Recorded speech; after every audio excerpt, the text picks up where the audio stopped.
So, Jane and Fred, you're clearly both really familiar with the world of Christopher Guest. You've all Yes. worked together several times now. Is there something special and singular about Christopher Guest and the worlds he creates? Yeah, he he trusts you implicitly. So you are left to do your own work. He gives you a nice thumbnail sketch of your character and the world you're in, and what will happen to you. He gives you about 20 page outline of the film, scene by scene, and then you're left to your own devices, usually for a couple months before we actually shoot. So that is rare. That doesn't occur in any other kind of filmmaking. And when you show up, we don't do any rehearsal. We don't mark anything. He rolls the camera, and he rolls them for a very long time.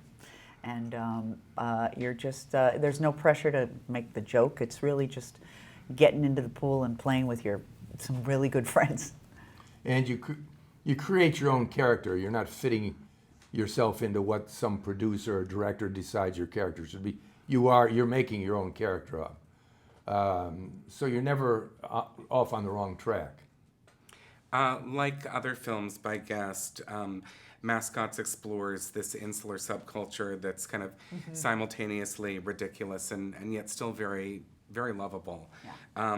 What can Netflix viewers expect to see in the world of Mascots? Well, it's a subculture like the other subcultures that Chris has examined, like the dog show world, the folk music world, the community theater world, and the society is riddled with them. These little subcultures where like-minded people come together to do something that they're usually not paid for, but the love and the passion and the ambition within it is so strong. And I think he's fascinated with that, and I am too. These are people trying to leave their mark, and in the world of Mascots, it's kind of a thankless world. They're not paid. People kind of make fun of them. They have to wear these heavy costumes and sweat, and they don't get a lot of love, but it's enough that they love it. So I found that really intriguing about this world. And I just discovered Mascots I could never have dreamt existed. You always think of the mascots, on the dugout cheering, let's go.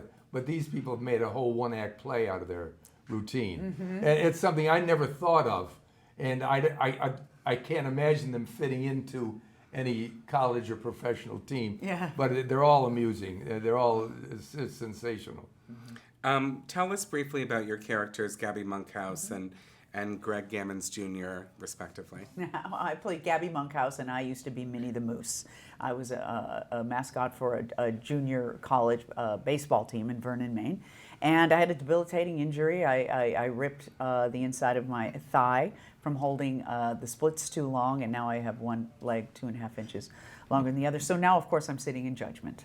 I am a judge in this world, and there's a competition at the end of every year where all the mascots come together and they vie for the gold, silver, and bronze, and I am in charge along with a couple of other judges. And I'm on the other side of the contest. Exactly. I was a former mascot who also got an injury, although mine were more head-related, I think, which didn't come across in the movie.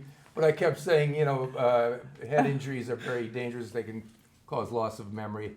And it's kind of reflected in the way I deal with my protege.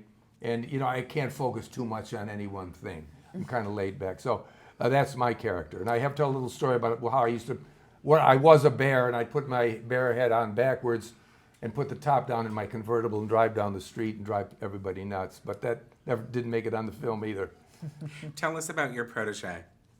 Well, he's Jack the plumber. When I first read the breakdown of what he does, I called Chris. I said, I love this. And in my mind is this will never be in the movie. Somehow when I go to see it, well, we cut it. People didn't. But it's in the movie, and the audience in the movie loves it. The judges love it, and the audience in the theater love it.